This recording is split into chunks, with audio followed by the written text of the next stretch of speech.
Di sebuah negeri yang tidak tertangkap oleh mata duniawi, tersembunyi di balik kabut magis dan di atas awan-awan langit, terdapat Kahyangan. Kahyangan adalah negeri para dewa, tempat di mana kesejahteraan dan kebahagiaan abadi melingkupi setiap sudut. Namun, di antara keindahan itu, ada sebuah kisah yang tersembunyi, kisah tentang seorang tokoh bijaksana bernama Semar. Bayangkan sebuah dunia di mana kebenaran selalu tersembunyi di balik kabut ketidakpastian, di mana para dewa dan manusia bertemu di garis tipis antara realitas dan legenda. Dalam kisah ini, Semar, sang punakawan bijak, berdiri melawan para dewa untuk mengungkap rahasia yang selama ini tersembunyi.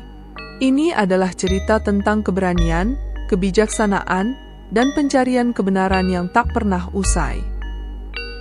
Di tengah dunia yang penuh dengan ketidakpastian dan keraguan, kisah Semar ini memberikan kita pelajaran berharga tentang pentingnya mempertanyakan otoritas dan mencari kebenaran dalam diri kita sendiri. Seperti halnya Semar, kita sering dihadapkan pada dilema moral dan spiritual yang membutuhkan keberanian untuk diungkap. Namun, apa yang sebenarnya terjadi di Kahyangan? Mengapa Semar harus menggugat para dewa? Dan apa yang bisa kita pelajari dari keberanian dan kebijaksanaannya? Semar bukanlah dewa, melainkan seorang punakawan yang setia, bijaksana, dan penuh dengan kasih sayang. Ia adalah simbol keseimbangan, keadilan, dan kebijaksanaan. Semar hidup di antara manusia, namun hatinya selalu terhubung dengan langit, tempat ia mengawasi dan menjaga keseimbangan dunia. Kisah ini bermula ketika Semar merasa bahwa keadilan di Kahyangan mulai goyah. Ia melihat ketidakadilan dan ketidakpuasan yang merajalela di antara para dewa, dan ia memutuskan untuk melakukan sesuatu yang belum pernah dilakukan sebelumnya, menggugat Kahyangan. Di bumi yang terbentang luas, kehidupan manusia berjalan seperti biasa. Namun, di balik rutinitas sehari-hari, ada gejolak yang dirasakan oleh Semar. Ia melihat ketidakpuasan di antara para dewa yang mulai mempengaruhi kehidupan manusia. Dewa-dewi yang dulunya adil dan bijaksana, kini terperangkap dalam ambisi dan keserakahan.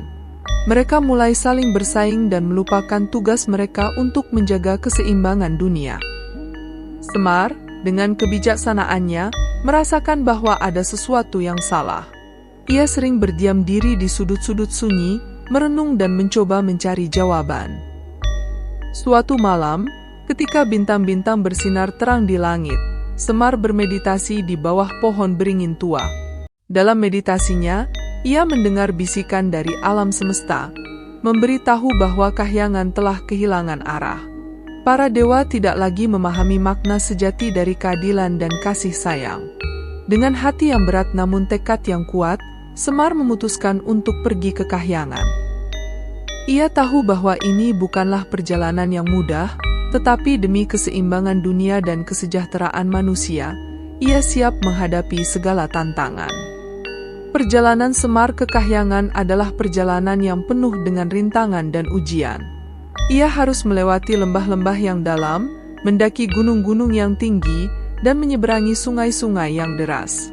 Namun, dengan setiap langkah yang diambil, Semar merasa semakin dekat dengan tujuan mulianya. Ia didorong oleh cinta dan pengabdiannya kepada dunia dan manusia. Di tengah perjalanan, Semar bertemu dengan berbagai makhluk magis yang memberinya petunjuk dan nasihat. Ada burung gagak bijak yang mengajarinya tentang arti pengorbanan, ular emas yang mengajarinya tentang kebijaksanaan, dan kijang putih yang menunjukkan jalan rahasia menuju Kahyangan. Semar menyerap semua pelajaran ini dengan penuh perhatian dan menggunakan pengetahuan baru tersebut untuk mengatasi tantangan yang dihadapinya. Ketika akhirnya Semar tiba di gerbang Kahyangan, ia disambut oleh penjaga langit, seorang dewa yang kuat dan gagah bernama Batara Guru. Batara Guru, dengan pandangan tajamnya, melihat ketulusan dan tekad Semar. Ia mengizinkan Semar masuk ke Kahyangan, namun memperingatkan bahwa tugas yang dihadapinya tidaklah mudah.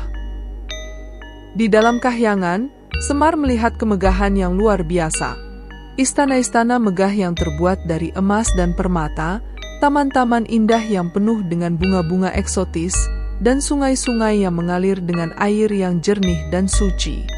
Namun, di balik semua kemewahan itu, Semar juga melihat ketidakpuasan dan ketidakadilan. Semar memutuskan untuk bertemu dengan para dewa satu persatu.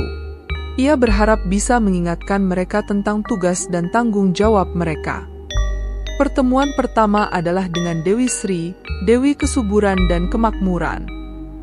Dewi Sri merasa tertekan karena para dewa lain telah melupakan pentingnya keseimbangan alam dan hanya fokus pada kemakmuran pribadi. Semar mendengarkan dengan penuh perhatian dan memberikan nasihat yang bijaksana, mengingatkan Dewi Sri bahwa kemakmuran sejati hanya dapat dicapai melalui harmoni dan keseimbangan. Selanjutnya, Semar bertemu dengan Batara Kala, dewa waktu dan kehancuran. Batara Kala merasa diabaikan karena para dewa tidak lagi menghargai waktu dan siklus alam. Semar berbicara dengan Batara Kala tentang pentingnya menghormati waktu dan proses alamiah kehidupan.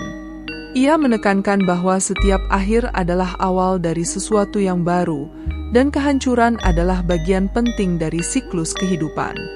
Dengan setiap pertemuan, Semar menyadari bahwa para dewa telah kehilangan arah karena mereka terlalu terfokus pada ambisi pribadi dan melupakan tugas utama mereka. Semar tahu bahwa ia harus melakukan sesuatu yang lebih besar untuk menggugah kesadaran mereka. Setelah bertemu dengan para dewa, Semar memutuskan untuk menghadap Batara Indra, raja para dewa di Kahyangan. Batara Indra adalah pemimpin yang kuat namun telah terpengaruh oleh ambisi dan kekuasaan. Semar, dengan penuh keberanian, mengajukan gugatan terhadap Kahyangan. Ia menuduh para dewa telah melupakan tugas dan tanggung jawab mereka, menyebabkan ketidakadilan dan ketidakseimbangan di dunia. Gugatan Semar menggemparkan seluruh Kahyangan. Para dewa terkejut mendengar keberanian Semar dan mulai mempertanyakan tindakan mereka sendiri. Semar meminta agar para dewa merenungkan kembali makna sejati dari keadilan dan kasih sayang, serta mengingatkan mereka bahwa kekuasaan sejati terletak pada pengabdian dan keseimbangan. Batara Indra, setelah mendengar gugatan Semar, merasa terguncang. Ia menyadari bahwa ia telah terjebak dalam ambisi dan melupakan tugasnya sebagai pemimpin yang adil. Dengan hati yang penuh penyesalan, Batara Indra meminta maaf kepada Semar dan berjanji untuk mengembalikan keseimbangan di Kahyangan. Dengan bantuan Semar, Batara Indra memulai proses pemulihan di Kahyangan. Para dewa diajak untuk merenungkan tindakan mereka dan bekerja bersama untuk mengembalikan keseimbangan. Semar menjadi penasihat utama di Kahyangan, membantu para dewa memahami pentingnya keadilan, kasih sayang, dan pengabdian. Kahyangan perlahan-lahan pulih. Para dewa mulai bekerja bersama untuk menjaga keseimbangan alam dan kesejahteraan manusia. Dewi Sri kembali diberi peran penting dalam menjaga kesuburan dan kemakmuran alam, sementara Batara Kala dihormati karena menjaga siklus waktu dan kehidupan. Di bumi, kehidupan manusia mulai membaik. Mereka merasakan dampak positif dari perubahan di Kahyangan. Alam kembali subur, musim-musim berjalan dengan teratur, dan kesejahteraan melingkupi kehidupan mereka. Semar, meskipun tetap tinggal di bumi, merasa puas karena telah membawa perubahan positif di Kahyangan dan dunia. Legenda Semar Gugat Kahyangan adalah kisah tentang keberanian, kebijaksanaan, dan pengabdian. Ini adalah kisah tentang seorang punakawan yang berani menggugat para dewa demi keadilan dan keseimbangan. Semar, dengan kebijaksanaannya, mengajarkan bahwa kekuasaan sejati tidak terletak pada ambisi dan kekayaan, tetapi pada pengabdian dan keseimbangan. Di atas segalanya, kisah ini mengingatkan kita bahwa setiap individu, tidak peduli seberapa kecil atau rendah posisi mereka, memiliki kekuatan untuk membawa perubahan besar. Semar adalah simbol dari kekuatan hati yang penuh kasih sayang dan kebijaksanaan, dan ia akan selalu dikenang sebagai pahlawan yang menggugat Kahyangan demi kesejahteraan dunia. Kisah ini adalah sebuah dongeng yang penuh dengan makna dan pelajaran. Semar Gugat Kahyangan mengajarkan kita tentang pentingnya keseimbangan, keadilan, dan pengabdian. Semoga cerita ini dapat memberikan inspirasi dan motivasi bagi kita semua untuk selalu berusaha mencapai keseimbangan dalam hidup dan menjadi pribadi yang bijaksana dan penuh kasih sayang. Sekian yang dapat saya sampaikan. Terima kasih sudah menyimak sampai akhir. Mohon maaf atas segala kesalahan dan kekurangan. Salam Rahayu.